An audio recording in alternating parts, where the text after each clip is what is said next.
What is up, beautiful people? Kirby Hasseman here, trying to deliver you just a little bit more marketing joy with my DNJ one-on-one. And today I want to take on a topic that is close, is near and dear to my heart, but also one I hear about all the time. And I want to talk about the 4 steps that you need to go through to chase a brand new goal. 4 steps to launch a new product, 4 steps to start that new business, but 4 steps to chasing that new goal, whatever that is. Now, if you're getting value out of these videos or these podcasts, please feel free to subscribe wherever you are kind of consuming this. And please feel free to share this with anybody you think might get some value out of it too. So let's dive in. The 4 steps that I see people going through that they need to go through in order to chase that new goal. So first up, the first step that I see people going through when it's time to chase that new goal is that's when you're inspired. That's inspiration. Inspiration is that first step. That's when you get that idea, you see it online, you're scrolling on Pinterest or Instagram or TikTok or wherever, and you're like, ooh, that's really cool. That's a new project I'd like to try. That's a new hobby I'd like to take on. That's a new business I'd like to start. And that's where you kind of find that thing that you want to try. That's where you find your inspiration. Now, if you're like me and you're scrolling on social media, you see a lot of things that kind of inspire you. You see, man, this person can really freestyle lyrics, or this person can make an amazing DIY renovation in their home. Whatever that is that inspires you. But I see those things, but not all of them are things that I want to do. So I want to give you a counterintuitive way to tap into inspiration. And it's counterintuitive because it's based around jealousy. Now, I think many of us look at jealousy as a completely negative emotion. And I think in many ways it is, because you look at what other people have or what other people are doing, and you wish that you were doing it too. But I think you can spin that into a positive by looking at it and going, hey, this is a signal that my subconscious mind is giving me and saying, hey, this is something that I really want. So how do I take that and sort of lean into that jealousy and say, okay, what are they doing that I could do? What can I learn from? That sort of thing. So if you are struggling to find that inspiration, lean into your jealousy, because it might be showing you clues of things that you really want to do. So the first step is just to be inspired. The first step of chasing any new goal is inspiration. Number 2, education. Now, education is when you set what hobby you want to take on, what goal you want to chase. There's education about it. There's you can Google it, you can go to YouTube, you can find articles, however you best learn, or however you best educate yourself. For me, I like to go to YouTube. That's one of my favorite platforms. But there's tons of opportunity out there to learn.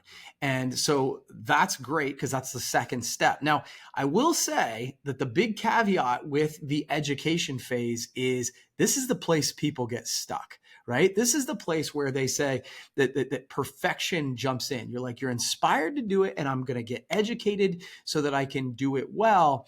But man, I just don't feel ready. I'm not ready. The timing's not right. I need to watch a few more videos. I need to read a few more articles.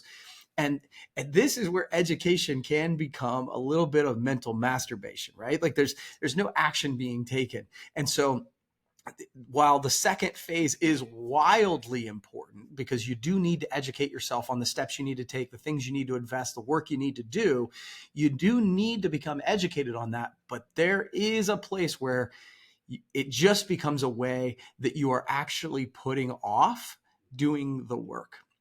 So the first step is inspiration. The second step is education. But just understand that even though you want to be as educated as possible, you're never going to feel ready. You're never going to feel that it's time to launch. And so you have to fight through that, and understand that you're also going to be continuing that education process down the road. It's not like you're going to stop learning as you continue down the process. So the second step in chasing any new goal or any new project or starting any new business is education. The third step is motivation. Now, I am fascinated by this because people have different opinions on motivation. Mel Robbins, who's one of my favorite speakers, says motivation doesn't work. And I think her point about this is that we rely on having to be motivated and feeling like doing something way too often. And sometimes discipline has to kick in and we just need to go after it. That being said, I think motivation still is really important. I lean a little bit more to what Zig Ziglar said, where he said that they say motivation doesn't last, and he says neither does bathing. That's why we recommend you do it daily, right? And so I lean a little bit more toward that. So I think there's two ways to properly be motivated to chase any goal. The first one is just your internal motivation. This is your why. Why do you want to do this? Why is it that you want to lose weight? Why is it that you want to start that new business? Why is it that you want to create this new hobby?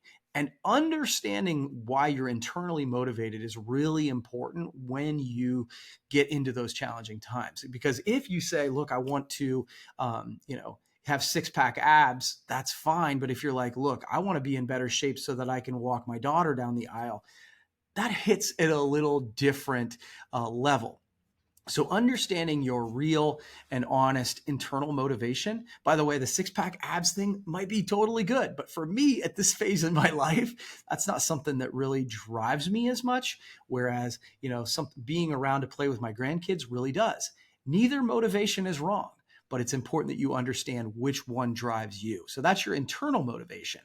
So then there's also external motivation. And I think, honestly, this is one that sometimes we undervalue. I'm a big believer in external motivation, whether it's getting recognition from my peers, whether it's paying attention to other voices in the space. Like I did a video recently where I talked about 5 voices that help lift me up. Look, you don't wake up every single day wanting to do that thing. And I've found that whether it be podcasts or books or listening to books or whatever, when I can get one of those people in my ear, it tends to push me to do those things that I might otherwise not feel like doing. So while motivation can't be the only driver of you taking action and you doing the thing you need to do, discipline has to be a part of it. Tapping into those external motivators can be really powerful. So the third step in chasing any new goal is motivation. And the fourth step in chasing any new goal is activation. Nothing happens until someone takes action. So many people get stuck in the loop and they actually never take action. Like I said, that often happens in step 2, phase 2, where you're education, because I'm just not ready. I want to watch one more video. I want to go to one more conference. I want to think about this a little bit longer.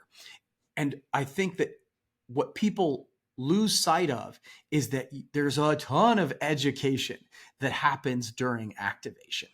There's a ton of education that happens during activation. Once you put it into the activation stage, once you launch it into the marketplace, once you start the new goal, you're going to learn so much more than just educating yourself. Alex Hormozi talks about the idea that if you make 100 sales calls, you'll learn more than reading 5 sales books, because now all of a sudden you're putting it into practice and you actually are seeing what happens when I say this, or when I do this, or I use these tonalities. And to be honest with you, once you have activated, you'll be better at educating, right? Because you'll understand the context of all the lessons that you're being taught. So the 4 steps, once again, are inspiration, education, motivation, and then finally activation. If you want something to happen, if you want to see that goal come to fruition, that dream come alive, that business get started, you actually have to take the step. You actually have to put in the activation in order to move it towards your goals. So those are my 4 steps. I hope this has provided you some level of value today. If I've forgotten anything, please feel free to put it in the comments below. I want to keep these adding value to you. And if they are adding value, please feel free to subscribe. Hey, thanks so much for watching this DMJ one-on-one, and we'll see you next time.